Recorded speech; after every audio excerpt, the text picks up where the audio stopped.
எல்லாருக்கும் வணக்கம்.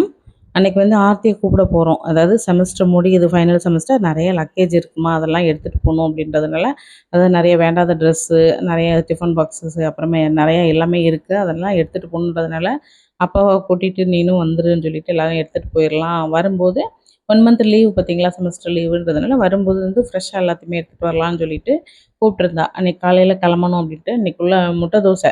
அதாவது நாளுக்குள்ள சால்னா, ஆப்பத்துக்குள்ள சால்னா கொஞ்சம் மீதி இருந்துச்சு. அப்புறம் நைட்டுக்குள்ள கொஞ்சம் அந்த தக்காளி சட்னி கொஞ்சம் மீதி இருந்துச்சு. அதனால கொஞ்சம் முட்டை தோசையா போட்டு குடுத்துட்டோம்னா, அந்த சால்னாவையும், அந்த தக்காளி சட்னியும் வச்சு அன்னைக்கு ஒப்பேத்திரலாம் அப்படின்னு சொல்லிட்டு, அன்னைக்கு அத முடிவெடுத்துட்டு கொஞ்சமா உளுந்தங்கஞ்சி மட்டும் வச்சுக்கிட்டேன்.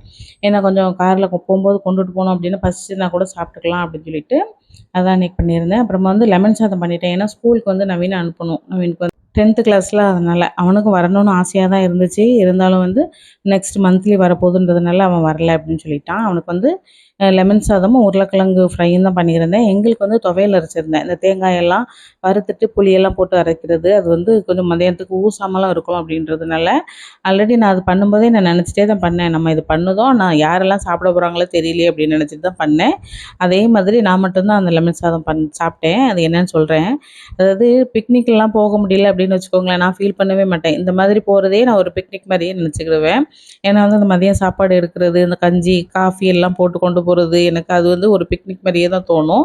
ஆனா கிளம்பி போறதுக்கு பார்த்தீங்கன்னா 11 மணி ஆயிட்டு. ஏன்னா அவ வந்து 1 மணிலேருந்து 1:30க்குள்ள வாங்க அப்படின்னு சொல்லியிருந்தா. ஏன்னா வந்து எக்ஸாம் வந்து 1:00 தான் முடியும் அப்படின்னு சொல்லிட்டு, ஹாஸ்டலுக்கு வந்துட்டு எல்லாத்தையும் எடுக்கிறதுக்கு கொஞ்சம் டைம் ஆகும். அதனால 1:30 மணிக்கு அங்க ரீச் ஆகுற மாரி வாங்கப்பான்னு சொல்லியிருந்தா. இங்கேருந்து கிளம்பி போகும்போது நாங்க 11 மணி வேணும்னே கொஞ்சம் லேட்டா தான் போனோம். அந்த டயத்த கணக்கு பண்ணிட்டு தான் போனோம். ஏன்னா அங்க போய் வெயிட் பண்ற மாரி இருக்கக்கூடாது அப்படின்னு சொல்லிட்டு தான் கிளம்பி போனோம். ஆனா போற வழியிலே பார்த்தீங்கன்னா, அசிஸ்டன்ட் வேல தான் பார்த்துட்டே போயிட்டுருந்தேன் இவங்க அப்பாவுக்கு. வர்ற காலு, அப்புறமா வந்து இமெயிலு, அப்புறம் வாட்ஸ்அப் எல்லாமே வந்து செக் பண்ணி சொல்லிட்டு அவங்க அப்பா பேசிட்டு இருந்தாங்கன்னா, நான் எடுத்து வச்சுட்டுருக்கிறது, ஸ்பீக்கர் போட்டு கையில வச்சுட்டுருக்கிறது, இந்த மாரி ஒர்க் எனக்கு அங்கேயும் குடுத்துட்டாங்க, ஒர்க் குடுத்துட்டாங்க. கரெக்ட்டா பார்த்தீங்கன்னா 1:30 மணி ரீச் ஆயிட்டோம். போற வழியிலே பார்த்தீங்க அப்டின்னா, 3 சிக்கன் பிரியாணி வாங்கிட்டு போயிருந்தாங்க. அவளுக்கு, அவங்க அப்பாவுக்கு, நவீனுக்கு அப்டின்னு சொல்லிட்டு. பார்த்தா அவங்க ஃப்ரெண்ட்ஸ் 2 பேரும் சேர்ந்து வர மாரி இருந்துச்சுன்றதுனால, அவங்க எல்லாருமே அட்ஜஸ்ட் பண்ணி அத சாப்ட்டுட்டு, நான் வந்து லெமன் சாதம் சாப்பிட்டேன் அங்க வச்சு. எல்லாருமே சேர்ந்து வீட்டுக்கு வரது பார்த்தீங்கன்னா, 5:15 கிட்ட வீட்டுக்கு வந்தாச்சு. எல்லாருமா சேர்ந்து வந்தது பார்த்தீங்கன்னா, நல்லா ஜாலியா இருந்துச்சு.